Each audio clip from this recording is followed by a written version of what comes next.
My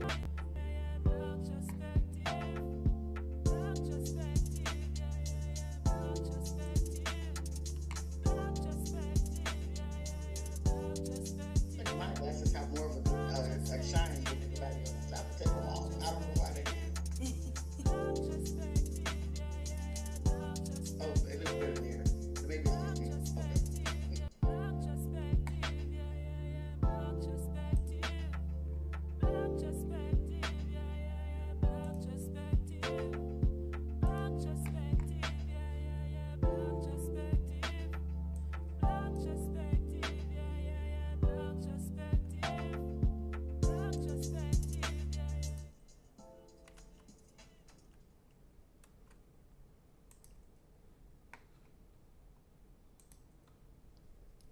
Hello, Blactrospective beauties. Welcome, welcome, welcome to today's show. We have an amazing guest with us today. We have Chanae Jackson. So I want to say that in the prior episodes, we've already talked about what it's like to start the election process, why primaries are important. In terms of leadership, mayoral, we had Charles Barron on the show, essentially telling us how it was for him to be a assemblyman in New York and the politics that went behind that. So as the conversation continues, we just want to welcome you back and just continue our civic re-education series. So when people hear like public safety, immediately many think about like policing, but you know, safety can also mean like housing, access to mental health resources, community trust, youth program, economic opportunities, and how the system responds during moments of crisis. And we saw a lot of this during like the George Floyd, we saw this during like Katrina, we saw this during all of these different events that have happened different points in time. So at the same time, our conversations around justice and accountability have become increasingly emotional, political, and personal for many communities across the country, that even when you're sitting on a table across from your family member, it can get a little heated. And we always knew this, right? Because there was always that we don't talk about money, we don't talk about politics, we don't talk about religion. But tonight, we're going to talk about accountability. Tonight, we're going to talk about what safety looks like. We want to know what actually makes people feel safe and what roles that leadership should take and play in building trust. And as a community, how do we participate in shaping justice systems that affect our everyday lives? Because understanding public safety isn't just about like reaching to react or reactionary. It's not about like being reactionary to issues like when something happens, we're out in the streets and then all of a sudden we don't hear anything else. It's really about like understanding the systems, understanding the policies, knowing which leadership to lean on to, and how to either get behind them or get onto them. So thank you so much for starting the hard conversation with us, and we're gonna get into it. As I said earlier, welcome, welcome, welcome, Chanae. She is an organizer for Florida for All. It's a grassroots organization focused on community advocacy, civic engagement, building collective power all across Florida. And through organizing and community outreach, Chanae has worked closely with residents on issues that's connected to justice, equity, and public policy, helping communities like better understand how local leadership and public systems impact daily life. So Chanae Jackson, hey girl, hey. Hey there. Thank you for coming on the show. I told them a little bit about your professional background, but I want them to know Chanae, who got started in this work, why she got into this work. I got started into this work because I'm a black model, and that's literally Yay. it. And when I say that, people are like, "Wait, what?" So prior to me becoming organizing director for Florida for All and organizing other people, I was a bank manager and I sold real estate. I have worked in healthcare, in nursing. I've had a healthcare company. I'm certified at no signing agent at a particular time. So many things. What happened is, and I'm very clear, we're coming up on another anniversary. On June 13th of 2018, my oldest son was in my car,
back to Florida from Georgia. Just about a year and a half before that. I was in two car accidents after moving back from Georgia, hit from the behind both times. One child was 18 and one child was 19. And the people that they called were their parents, not law enforcement. And as people said, well, oh, he just should comply. His right is to remain silent. His right is to ask questions. The fact that we want people to always comply in advance to things that make no sense, we're not doing that. And so he exercised his rights. And as I stated to her, so for me, all I wanted him to do was have the benefit of the doubt. So the same way those children call their moms, and one call their mom, one call their dad, because that's who they trust. My son is entitled to do the same thing. It so happens we were already on the phone when he was getting pulled up. But even if we weren't, and he called me, he's a child at 18 years old. He Correct. has the right to be treated as such. And so my final question to her was before we left is, what do you do? No, why did you post the video? And she said she had a point to prove. Said to a regular citizen, and you are an elected official supposed to serve all of us. I said, well, that's cool. I didn't have a platform until you posted the video and you gave me one. So now that I have a platform, I'm going to use it. Right. And I utilized my platform. I took her to war. I won. She was a sheriff that had been the sheriff for 14 years. She's a quote unquote progressive sheriff on paper. She really isn't. And then she fits in like these buckets. So she is a sheriff that is queer. And she's a white woman. I want to speak very candidly on that. And so in the city that I live in order to help get her unelected and then elect the first black sheriff with 60 more than 60% of the vote, it literally was a mandate. And so when we talk about a mandate, that's what it was. And like I tell people, in that moment, a light flipped. I was told that if I raised my children a certain way, it would provide them safety. So my sons had to speak proper English. My sons couldn't sag their clothes. They couldn't have dreads. They needed to fit in this box in order to keep them safe. They went to the best schools. I paid for private schools. They were honor students. All the things and all the boxes they say you need to check to provide them safety, they were not given that. And when that light bulb switched, don't worry about it. I'm going to rage against the system and rage against the machine. And so I've been Yes. doing that since this time. Yes. I just want to make sure I was unmuted. Um, you just took me through a whole freaking roller coaster. Like even the fact of like happening to be on the phone with him as it's happening, and then thank God you knew the policy, right? Because for us who have those experiences and don't know our rights, it almost feels like after the fact of it happening to you, you almost feel as if you were physically assaulted, even if you weren't. Like you were so dehumanized that they just took all your clothes off and exposed everything that you were and weren't, and made assumptions about that exposure. So like, and when it's your kid, I don't think we can drive home how much like sometimes you're willing to take things on the chin when it comes to you as an individual, but then when it comes to your child, there's a different type of protection that's over that you just, the things that you would accept for yourself, you're not going to accept for them. And that's just something that honestly I feel like is when I hear about like people getting activated, it's being a parent or it's being seen through a way of violence like Trayvon Martin, or Ahmaud Arbery. Like those young men were not my son, but that could have easily been my son. That could have easily been my brother. That could have been somebody, an uncle. You know what I mean? So the fact that you went through that experience and you went in because you knew the information, and it almost seemed like in some pieces that you knew the policies better than them, like almost like they were hearing what they learned what they've been doing, not necessarily what was written. And the scary thing is that they very much so can be the judge, jury, and executioner when it comes to our lives. Yes. Um, and And I'm adamant about that. So even now, not just with law enforcement, but even this whole new deal with ICE, when people are rationalizing, like, oh, well, they committed a crime. The job of law enforcement is not to kill you. It correct. is literally arrest and apprehend you and then allow you to go to the judicial system.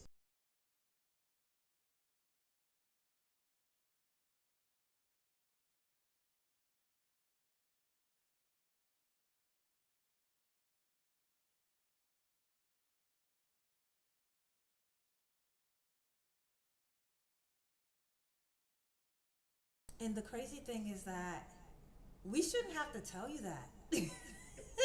Like this is something in protection of you. When we're talking about anything that affects anyone else, it's also can affect you. So when you're making these justifications for somebody else's life, you're also justifying someone for taking your own personal rights. And that's something that is deep. Because what does that say about your critical thinking, and maybe even what does that say about what you think about yourself, the value of you, and what you think you deserve? But that's exactly what you just spoke to. That a lot of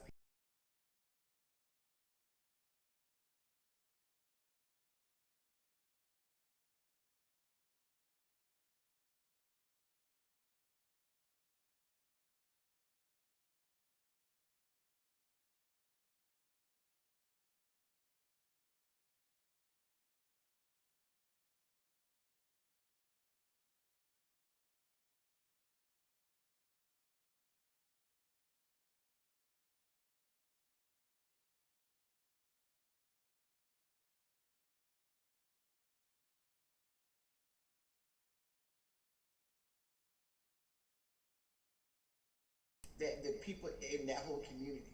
Also, Ghana has limited infrastructure, and I always want to say America is the reason for the challenges across the world, if we're being honest. And although they have limited infrastructure, the gains that they're making in infrastructure, and the president is doing it with them in mind. America doesn't do that. And so what happens is so many of us in our lives are not valued that we start to negotiate if people deserve to eat. We start to negotiate if people deserve to be safe or if they deserve to be mistreated or manhandled. There is no justification. And even with law enforcement, oh, it's a dangerous job. It's a job, number one, that they chose. And Correct. then number two, if it's really a training issue, like they keep saying, then why have we not been able to address what's wrong? Because it's much larger than a training issue. It is absolutely a culture issue. And it's That part. not just white officers against black people. My worst interactions have been with black officers. So I always tell people it's not a white and black issue, it's a black and blue issue, meaning like the boys in blue. And so, like, naming that the way that in America, the things that are deemed as like normal and like police brutality is deemed as something that is normal and fully acceptable and even justified. And they say, oh, we need law enforcement to keep us safe. The crimes that everybody keeps citing make up less than 5% of the actual crimes that law enforcement, quote unquote, polices. And then on top of that, when the victims are black victims, the the path to justice is still one that is extremely questionable. So who exactly are you keeping safe? And then research shows the way that you breed and create the most level of safety is through resources. So when you see a high crime area, it's actually an under resourced area. But because of the framing, people believe, oh, that's just on them. That's because they don't want it. And those things couldn't be further from the truth. No, you're absolutely right. And it's like, I don't, I think we're gonna have to, and you may have already, I know that I talk about it in my personal spaces, like reimagining what public safety looks like outside of policing. So from your perspective, what does true public safety actually look like for communities? Number one, it is a community of care, and it's a healthy communities. So safe communities are not always healthy, but healthy communities are always safe, and getting Mm-hmm. people to understand that. And so, when we think about community safety, what we should be talking about is resources for like youth programming in actual communities, reducing the actual blight that happens in communities, creating job training programs, reducing the school to prison pipeline, and not just me reimagining it or even asking for like reform of the just judicial system. We need actual transformation, and Mm-hmm. so the research actually conveys that these are the things that actually should happen, not even like me just reimagining it. And I think that is the frustration for me. The research is already there. There are places where you can see buckets of work on best practices. The 2024 presidential election was very intriguing for me, and I tell people this all the time. I want to name that Kamala Harris was not my first candidate until she became the Oh, the candidate. candidate. And that's because I'm an organizer. I fully understand the level of progress that we need, But when we got to the end and the people in the race, she was like literally 500% better. There wasn't a question. But one thing that they kept using against her, which was false, was, oh, well, she was just arresting black people and locking them up. But when you actually dig deeper, convictions went down under her. And that's what they kept saying, she wanted to be a social justice warrior. She created a program that when you got non-violent misdemeanor offenses, that her department actually worked on your expungement to remove it from your record. That is a community where we're looking at safety. Right. When she found out that things happened in the crime lab that she was in charge of, she started this conviction integrity unit. And so those things, so there is a space for the judicial system, but it needs to be revamped in a manner in which there are more tools that the state attorneys and prosecutors can actually utilize in order to actually rehabilitate people. Also, even when it comes to violent crime, there's research that shows that violent people who are commit violent crimes were actually victims first. So 83% of the people who commit violent crimes were victims first. Whether that's a victim of abuse, whether that is a victim where they were actually harmed by someone randomly. And so when you're looking at public safety also is healthcare. We don't have adequate healthcare for people. Public safety is people should be housed. So people sleeping out in the streets and not and having to set fires because they're trying to figure out how to cook because they don't have access to a kitchen. These are actual all public safety issues. Adequate mental health support services. Not you go to a place where it's really institutionalized or there's minimal access to quality providers because you don't have money. All of these are public safety issues that can be addressed. When you're arresting people for stealing groceries and those types of things, you would help increase public safety by giving them a mechanism to be able to have food. No, it's exactly that. Think that we, I think that don't, we don't imagine that we deserve more in that sense because everything that you're saying it sounds like it's so simple. Like it's a simple it's a like a simple concept to digest. But It's actually simple. yeah, So I but want to state it's very simple. The issue is we yeah. have a country that it was founded on a basis that is fundamentally flawed. And so I want to state it was founded on racialized capitalism, which is the exploitation of black people. And I want to state that because we keep dancing around it, and that is the basis of all of this.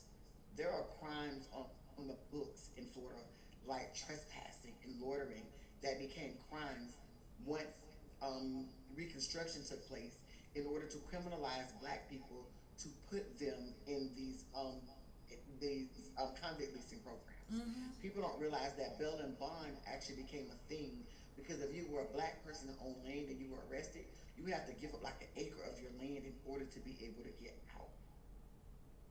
People need to understand that even with our banking systems and our insurance systems, insurance came to be because they were insuring property, and that property was black people. Yes. With our banking system, they were giving out loans because of the value of property. That property was black people. And it sounds very uncomfortable, but getting people to understand that is why we claim we don't have money for social safety nets, but we have money for war, and it's our money. And also naming, I want to add in, there's lots of attacks on the Voting Rights Act, and there's lots of attack with redistricting, and people don't actually understand what's at stake. So prior to the Voting Rights Act being passed um, in 1965, what took place was things like the Social Security Act. Black people weren't able to benefit from that or many of the programs that Franklin D. Roosevelt actually rolled out. And so when we're talking about like the Equal Opportunity Office, when we're talking about being able to sue for discrimination and protected status, when we're talking about being able to get and obtain housing, all of these things that we now are able to have were in response and directly impacted by the Voting Rights Act. I want to also name that it's that simple because history shows the black community in multiple ways. There's more than 61 plus examples where we built full communities that were thriving, that had excellent health care, that had excellent education, that were financially stable and sound.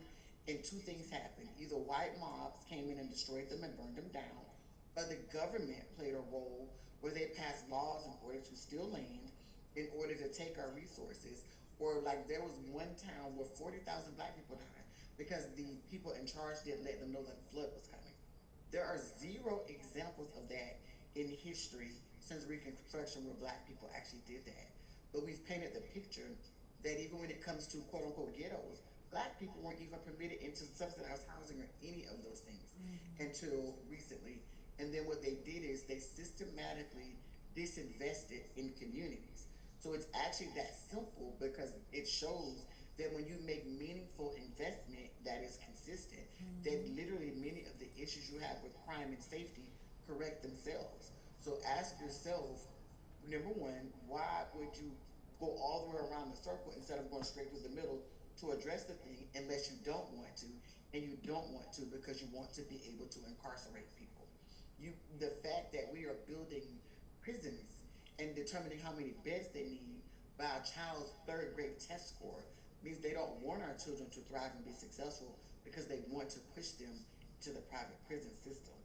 And when you tell people that, they're like, wait a minute, what? It sounds like a conspiracy theory. Mm-hmm. While it might sound like that, that's actually exactly what it is that is actually happening.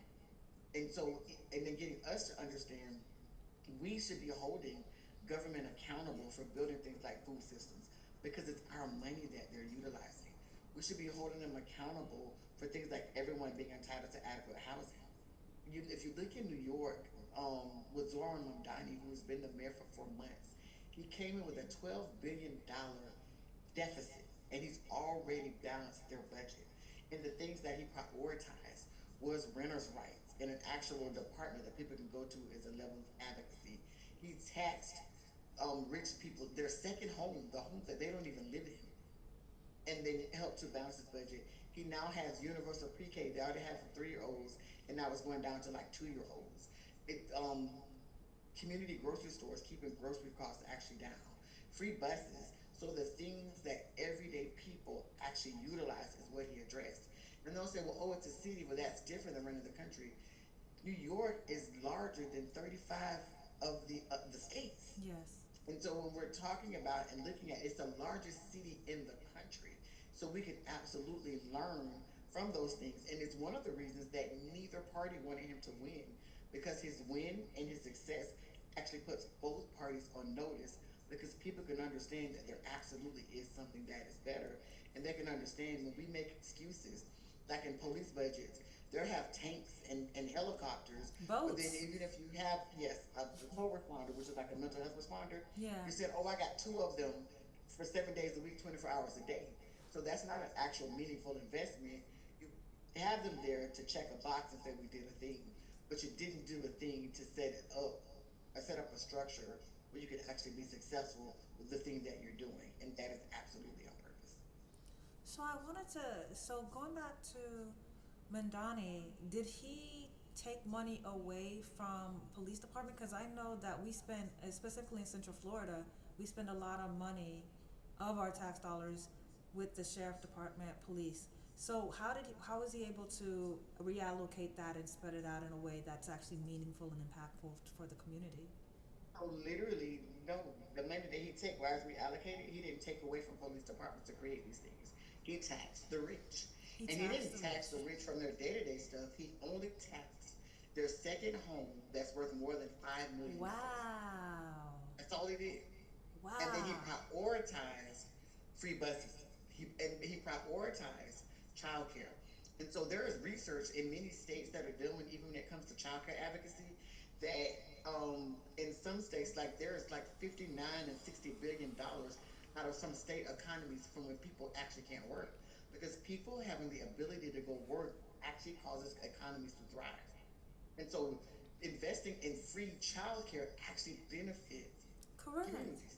Well, that's taking honestly, I always pay homage to the Black Panthers because that's taking a page from what they were doing within their own community. They were providing the health care, they were providing the breakfasts before they had to go to school. So, like, when people saw the change in the kids as far as what they were able to absorb education wise, yeah, they had to take note. And they can discount And them you know what they did? everywhere. Hmm? You know what they did? So first, a lot of people don't know when they started feeding the children, the Chicago Police Department went into where they stored food and actually destroyed it, peed all over it, and destroyed it. Ask yourself, why Why would the would they? police department go in and pee all over and burn up food? That's Because crazy. it's purposeful. I want to name that Fred Hampton of the Black Panther Party was assassinated Oh yeah, because he understood that this was a class war and not a race war. So he correct. started organizing people from the Puerto Rican gangs. He started organizing like white nationalists and Mm-hmm. understood we don't have to like each other, but our battle is Our the common same. objective is the And same. so, literally, the director of the FBI stated that he was dangerous because he was going to become the Black Messiah Good old for J. the Black Edgar community. Hoover. The Black Panther Party rode around with law books and policed the police. And another thing they did that people don't realize is that they battled in court and won many, many things. And not only were they calling out the government, but by providing for people's material needs with what the government was not providing, they showed that it could be done. And that was what Yes. made them dangerous. That's And mind you, oh. Fred Hampton was a child when he was Oh yeah, he assassinated. was in his So 20s. 22, yes, Yeah. that's it. That's a baby. Science says that his brain is not even fully developed, but he was smart enough to do that. It's one of the reasons that they framed Asana Shakur for murder, and Oh then she yeah. had to be exiled to Cuba. And it's because these people actually were able to show that much of the harm that was done it was on purpose. And so, even with the WIC program, which came from the Black Panther Party and the free Mm-hmm. lunches at school, Mm-hmm. if you notice that the government took those programs and revamped them, well, they took away people's agency and autonomy. And Yep. that, because they understand with people having agency and autonomy, they're able to build power. And they don't want people to feel powerful. They want people to feel powerless, and that they have to depend on these things. Because if you make a person believe that they have to depend on certain systems, they're not going to want to dismantle that system. And isn't that a crazy thing, right? Because as much as they love saying, "Oh, black people on welfare," and you guys are dependent on them, but they create the circumstances to put us there, right? Like you literally, And and it's not even true. it's So not. the biggest beneficiary of Speak on it, SNAP cause I know. benefits, yes, black people are the least benefit. And then they'll go with, oh, well, it's pure capital and those particular things. It doesn't matter, pure capital. So let's stop trying to skew the actual data. The Correct. point is, and number one, SNAP benefits as a whole is not breaking any bank or any system. And so I want to state that as well. And then what's even more of a spit in the face is the number of people who are okay with it because they think that they're doing harm to this quote welfare queen that does not exist.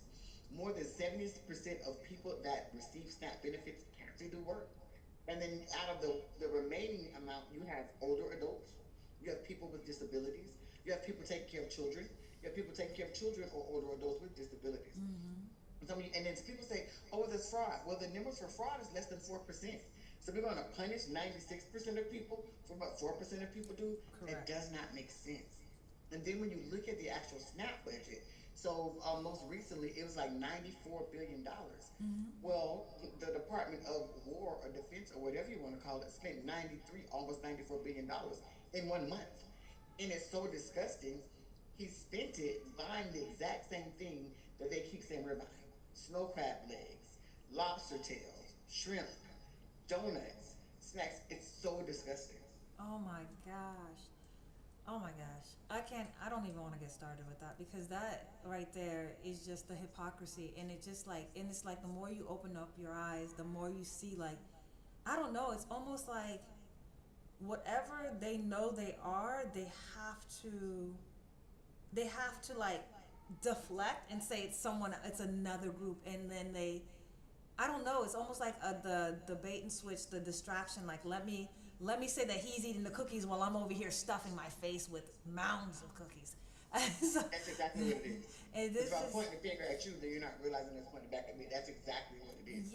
There are yes. people who wear, and I will say too, because I want people to understand that white America will cut their hand off to Oh spite their yeah. face because white supremacy is a scam.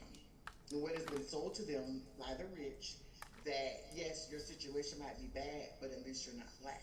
Oh yeah. And so then when black people or immigrants or other people receive things, then their deal is, well, they got it because they took away from me. Well, no, the people that are stealing from you and taking away from you are the people who are telling you that it's the other people.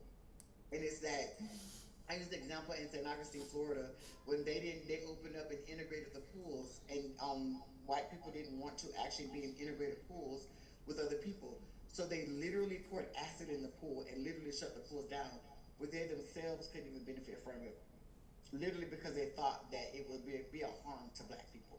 And like it's that mindset that they have embedded. My situation is absolutely horrible. Even like Lyndon B. Johnson, there's a quote that people always say that basically something to the effect of that you let the lowest white man think that he's better than a black man, and you can pick his pocket, and he won't even know that his pocket is picked. Or Mm-hmm. better yet, he will empty his pockets for you, and we're seeing that happen in Mm-hmm. real time. And so I say white supremacy is a scam because they're convincing you that you have some protection because you're white, but they don't. So you think because other people are being harmed, well, at least I'm not those people, but they're not providing you any true protections. And then the other part of that is things that are being stripped to like the voting rights and the things that came with them. Black people are not the only people that are going to be impacted. Even like with DEI, they keep weaponizing that. Black women benefited the least, and then black men next from DEI. So the and all it was I shouldn't be passed over when I'm the most qualified. That's it. Yeah. No. And so everyone benefits whenever advocacy or things are won for black community. And then there's this other piece that is now coming out that the founder of the Heritage Foundation, Kevin Roberts, went to school and got a PhD Yep. in basically studying us. He studied and realized that black communities are what are called matrifocal, where Mm-hmm. literally the woman is actually in leadership. And it's one of the reasons they've started all of this red pill stuff and feeding to black men that we're in competition when we are not, because they knew that's how our communities thrive. They talked about for us traditional family structure is not how we thrive. We actually thrive with very strong community, and that's the way we've been successful like things throughout the civil rights movement. And so, and then even too, when we talk about Russian interference in the elections, $5.9 million was spent literally for a campaign to tell black people not to vote at all. And so they looked at places like Georgia and Wisconsin and other places where there are people there, like the focus, like I think in Georgia, I think black people make like 17%, but like 68 or 63% or something like that of the ads demobilizing people was specifically geared toward black people.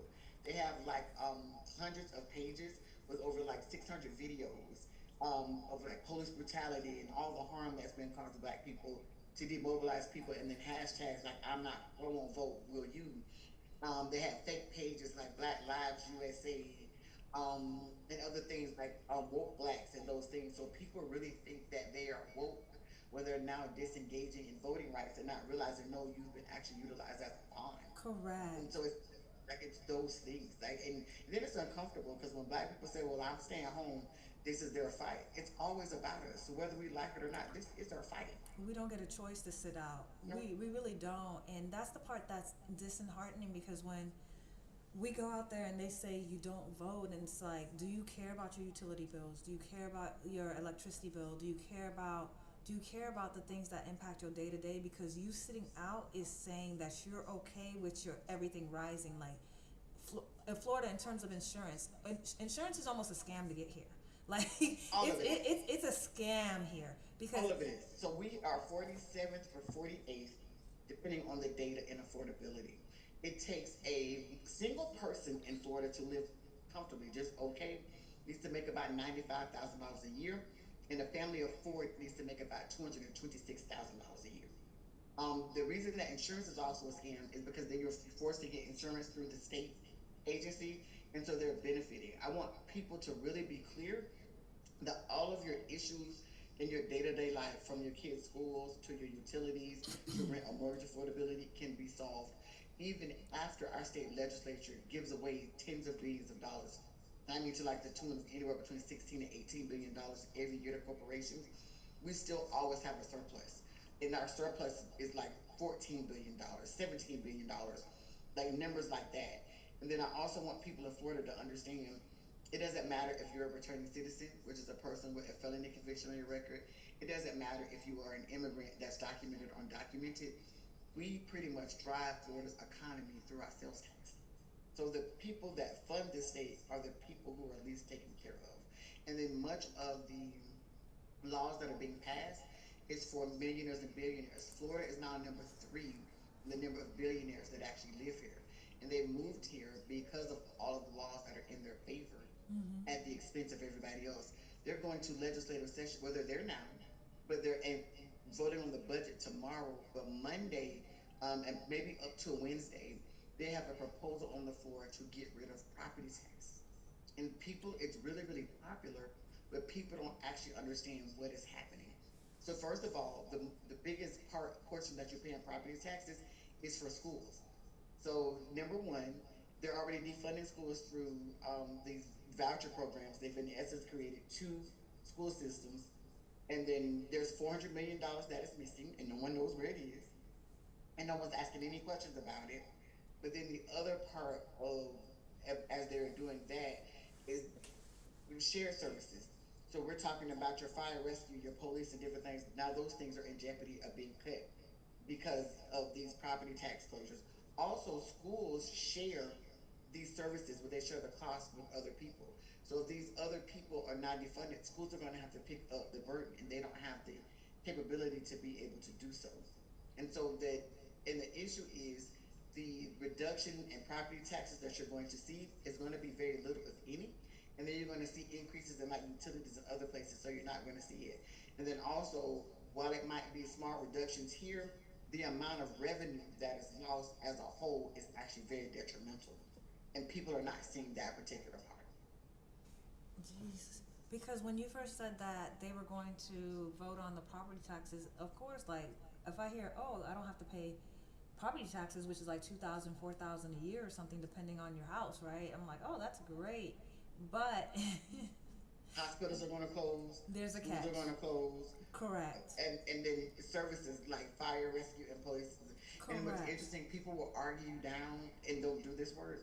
And they'll say, well, I read the bill. And yeah, how many bills have you read? And there are hundreds of pages, and all this other stuff is padded in there. This is not, and always pay attention to who supports bills and who does not. This legislature has shown they do not care about people. Like they've made that clear. They took FEMA money to build an internment camp that now has to close. And they took away FEMA money is hurricane money. In Correct. Florida, where we have hurricanes. Oh, we always have a hurricane season. Like that comes annually. How, in good conscience, could you take hundreds of millions of dollars away from the hurricane fund? That's devastating. That's actually really scary. It's like, do you even I'm see very us? fearful. We're entering hurricane season, and I'm very fearful Yeah, about what could come this year. yeah.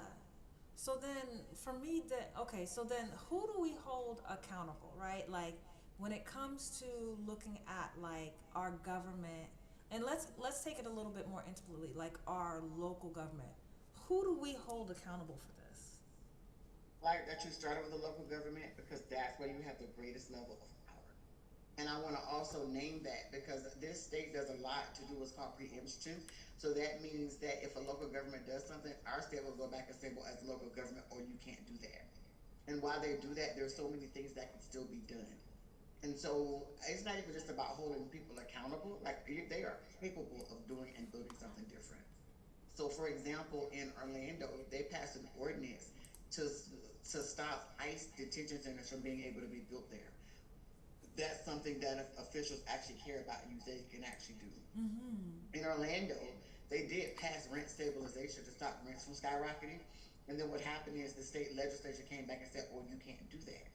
And so it's a both end. You build the most power in wherever you live because you're more prone to see those elected officials. You're more prone to have access to them. Mm-hmm. But then also you can feel powerful by advocating and co-governing there and then utilizing that to apply leverage to them for them to speak up for what's right. A lot of times we allow our local municipalities off the hook about what's happening in Tallahassee and about what's happening in DC. And they're like, oh, wards me, we can't do this, we can't do that. You can if you organize your people. And so as a mayor and a city commissioner or a city council person, you should be organizing people. The same Mm-hmm. way you work to organize them for them to vote for you, you should be organizing them to help push your policy while you're in office. So if your policy is you want to use government funds to pay people's medical debt, which happened in Orlando, Mm-hmm. then you get the people organized so that the people are the ones. Even with local redistricting that happened in Orlando, the people are the ones that were organized. Then also, where you hold people accountable is they want to be reelected. If they don't do the will for you as the people, they can't have the seat.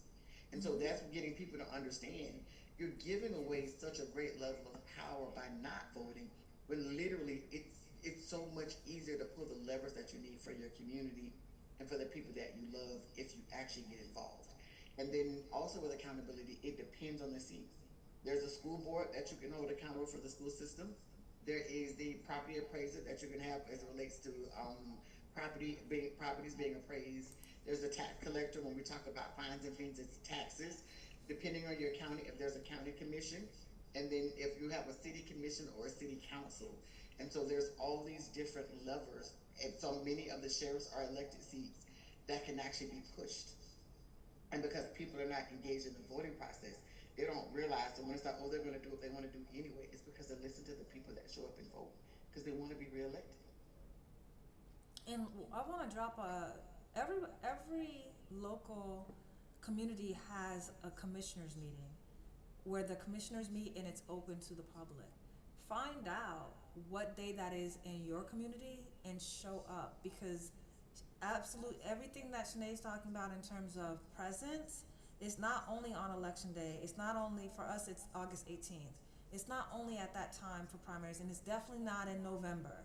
It's really just showing up. And if you need to take, for us, it's Tuesday. So if you need to take a Tuesday off just to show up, to make your voice heard, to listen, to see how they do things, to see who's saying what everybody's demeanor is. I learned so much from sitting in those meetings just by watching like how the community was what the community was advocating for, and then seeing how each commissioner or even the mayor, how they reacted to what we were saying. If they showed compassion, if they showed as if they were listening, if they weren't listening at all, if they were rolling their eyes, if they were looking down, it's a telltale. You get to see the people that are not on stage trying to get your vote in the moment. You're not seeing them in their best light because they're used to coming on that day every day. It's a normal day for them, but it's a great day for you to figure out who's who. I also want to add to that, not even just that, you can call and actually set up meetings with your commissioners. Speak on And when that. I say go to a meeting, don't you go, a team of you go, 3 to 5 people. Somebody in there taking notes, someone in there that's watching mannerisms, and get find out their position on specific things that impact you. The other part of that is people need to join citizens advisory boards. People are like, oh my gosh, you know so much about the process and what it is. I give up an hour a month to go be a participant on citizens advisory boards. And the things that I learned about the meetings that they have before the commission meeting, the things that I learned about how they decide and make decisions. There's so much power that is there that, and it's an hour a month. And then the third part of that is often now they've gotten to the point that with commission meetings and things like that, they're reducing the amount of time that you can talk, that you can weigh in. They're starting to have them during the day to make it less accessible. Organize people, take turns. It might be your meeting this Tuesday, someone else's next meeting next Tuesday, and you come and report back what happened and took place. You can go in there and just take notes and then be able to go to the video that has to be posted and go back and state to them it's XYZ or it's this or that. So I want people to not just show up passively, but there's a way to show up powerfully that really is impactful and you actually are able to make decisions. And I challenge people to go to the table. So when people, number one, Mm-hmm. try to prevent you from being at the table, it's because they want you on the menu. And I'm gonna be very clear. So this is Sinead not being just very candid and not code switch it. You ain't gonna play with me. I want to be very clear. You ain't gonna play with me. That's the first thing. And then the second part of that, people say, well, I don't show up, I don't know. Well, how do you learn if you don't show up? You learn when you're there. You're gonna, like you stated, how when you see their mannerisms, what they're discussing, what their votes are, even if they go and say they're talking about something about zoning, I won't go squat about zoning. But I know that's what there is. Now, who can I follow up with in order to learn more about zoning? So you mentioned something that I want to double back on, because a lot of people will say, like, some people are living paycheck to paycheck. Some people can't afford to take off during the week. Some people or even, I mean, most of the stuff happened during the working week, and like you said, I think the meeting happens like at 1 o'clock or 2 o'clock in the afternoon or something like that. Most people are at work, so So what you are find somebody to go in your place. And I want to challenge people. We got to get out of that. So yes, people are living paycheck to paycheck, but I do know if you decide that you want to take off because you want to go somewhere, you're gonna make it happen. If I need to take off and make that sacrifice to figure out how to make a couple of dollars to protect my children, that's the thing that I'm going to do. And we got to get into that mindset. We have to stop. We cannot be perpetual victims. And I know that sounds uncomfortable, but I have to be very honest and candid. And so a lot of times you might work during the week, but some people do shift work. So there's that particular deal. But if all else fails and you can't, the most powerful thing that you have outside of going to vote is your network. Who in your family can? What and who in your friend circle can? Like make that particular thing happen. That's another reason I say switch it up. So if you can only afford to take off that one or just those few hours once a month, then do that thing. If you can at all, I sit on a lot of boards, and one of the things I always introduce to any boards, especially black-led organizations, is when it's time to do fundraising, let's do a give or get. I might not be able to give you $1,000 this year, but I can go ask enough people and get that $1,000. So it's the same thing with your time. I might not be able to give my time for this particular thing, but I can actually find somebody in my circle or my network who can go give that time in my place. so Shanae, you are so fiery when it comes to like I see the mama in you come out like ooh when it comes to protecting your kids. Do you see your kids in the younger generation like approaching this conversation like around justice, public safety, like how what is their lens or what is their dialogue with you when you bring this So stuff my up to them? kids, of course, because they're my children, we are very candid. Even when we just did All Roads Lead to the South, the big event that happened in Alabama, Mm-hmm. the picture of the girl with the Black Voters Matter shirt on, that's my daughter who made That's the front page. amazing. I wanted to Yeah, go to that. That looks so yes, lit. Oh my yeah. gosh, So what was your it was amazing. feeling? So we, I helped to plan it, but that is my daughter. And so I want to be very clear and candid about the conversations. I'm almost 50, but I tell people very clearly it's going to be the young people that save us. And so I look for every opportunity for them to be the drivers. I look for every opportunity to hear their voice. And I want to name this for people. The reason I'm so adamant is not just because they're young people. If my kids are 21, 25, and 26, all of their lives they've dealt with September 11th, they've dealt with COVID, they've dealt with Mm-hmm. wars, the absolute Always something. chaos, school shootings, you name it. The times that they have lived in and have had to survive are aligned with what happened in civil rights movements. Literally, what they have had to endure is even more significant than what I've had to endure. And I need people that are about my age, which is the younger Gen X and millennials, to own that and see that.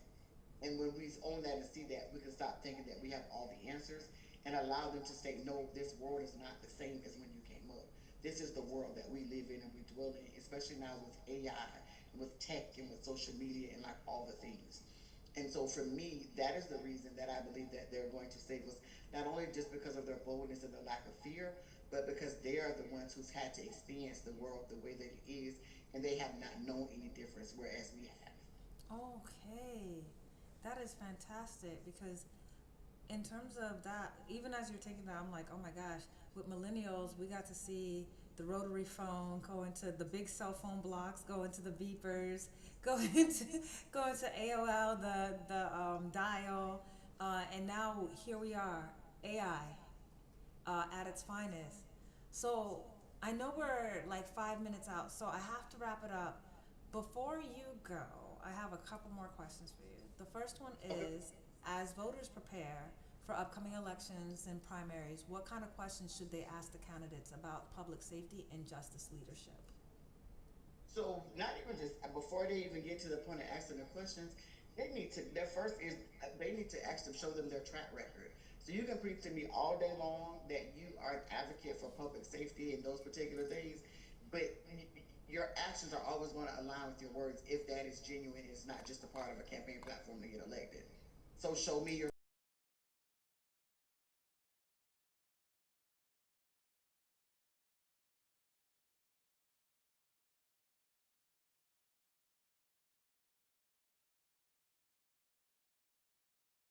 Me and so they too. know that One of that's not one. a black. Yeah.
Oh, in hold order on. to fix I'm our sorry. issues.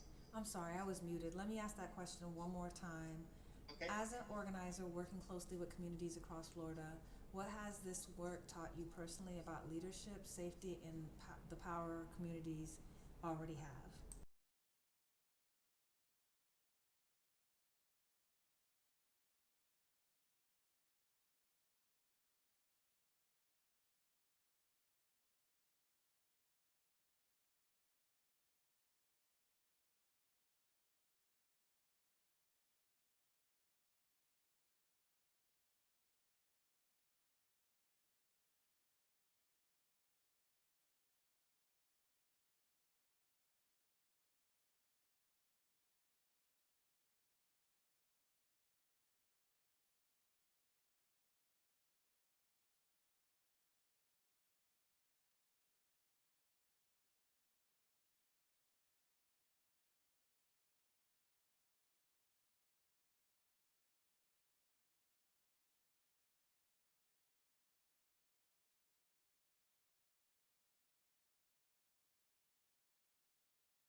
Know who your neighbors are. Right now, we move an average of every 2 to 5 years. We don't engage our neighbors like we used to, and that is detrimental to us as an actual community. They And make us so, scared of our also, neighbors. mm, They make us scared of our neighbors. and so if you understand that that's by design, Mm-hmm. you be that person. So I will say, being a person who typically has lived in affluent neighborhoods, the others are not scared of us. They're Mm-hmm. gonna come knock on your door. They're gonna see who you are. They're gonna have whole conversations. Mm-hmm. We have to get back to that. There is power in us knowing each other, and there's safety and protection that is there. Thank you for that. Some of the comments that they said is that the police do not exist to protect and serve the people. They exist to protect the status quo and capital interests. Thank you, P. Botting. Another 100%. I said, could have another conversation with you about yes. how I help families advocate where they are the victims and law enforcement purposely drop the ball and went out of their way to not ensure that they got justice. It's actually embarrassing. Oh gosh. And then the other comment that was said by Jamil Davis was, many of our vagrancy laws in Florida that are still on the books now is due to black people being free and having to find a way to get that free labor. 100%. And Thank you you know, I guys. stated that earlier in our Mm-hmm. particular conversation. Mm-hmm. So everything that is happening is about us, and we need to get comfortable with those conversations and get comfortable with making Mm-hmm. other people accountable for those conversations. So you go in there and say, "Oh, it's about the immigrants," it's about black people, and actually, black immigrants are actually more impacted, and we're not even having that conversation. So black immigrants are deported at a or kidnapped and sent out of the country at a 30% higher rate. There's more black immigrants that are in detention centers, and there's not even a conversation being had. This is, and oh gosh, girl. It's just like, that's the gut punch, right? It's just like, it's devastating to hear like this is the state of where we're at. I'm gonna say the light at the end of the tunnel, honestly, is like having conversations with people like you that continue to fight the good fight. Like you literally made this your job to fight for us. So while everyone's doing like their day to day, you know, watching Grey's Anatomy or whatever, like watching Bridgerton or whatever, like you're out here fighting for us and just like really being the representation that needs to be seen. But you can't do it by yourself. So I always say join an organization or create a collective. Create a collective that where that you can really start focusing on the change, so you don't have to do it by, because what is it that I like to say? If you want to go far, go alone. If you want to go fast, go alone. If you want to go far, go together. And that's That's not it. my original. It's an And African build you proverb. a coalition of the willing. Yes, And yeah, that doesn't mean you got it all figured out, but if you're the willing, you will figure it out together. correct. So I just want to say thank you all for joining us. Tonight's conversation just reminds us that public safety is just bigger than headlines and like political talking points. It's about, I like to say, it's about us. Like it's about people. It's about trust. It's about whether we feel safe, whether we feel heard, whether we feel supported. Because when communities understand how these systems work, they're better prepared to participate in shaping them. And that's where we're at this point, guys. Like we see, I don't know about y'all, but I feel like we're trying to go back to slavery. I saw a Sister Soldier video, and she was so. I mean, maybe she was right for the times. Well, girl, I love me some Sister Soldier, but like she was on time. She was like, oh my gosh, like the music videos. I'm gonna post them on Blactrospective because they're fire, and I feel like this is now. Like the things she's talking about then, which I'm pretty sure she was feeling it like we're feeling it now.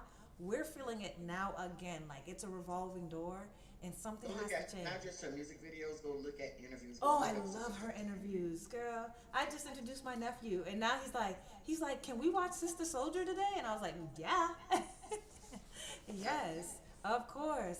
So if you love this episode and want to support the work that we do, please like, subscribe, share. Now, if you're interested in the behind the scene content, become a supporter at Buy Me a Coffee, which would be buying us a coffee for Black Perspective ladies and talent. I want to give a special shout out to my talent director, Siaku Torre, and to our audience. Thank you for starting the hard conversation with us. Thank you for getting comfortable with being uncomfortable because informed communities build real change.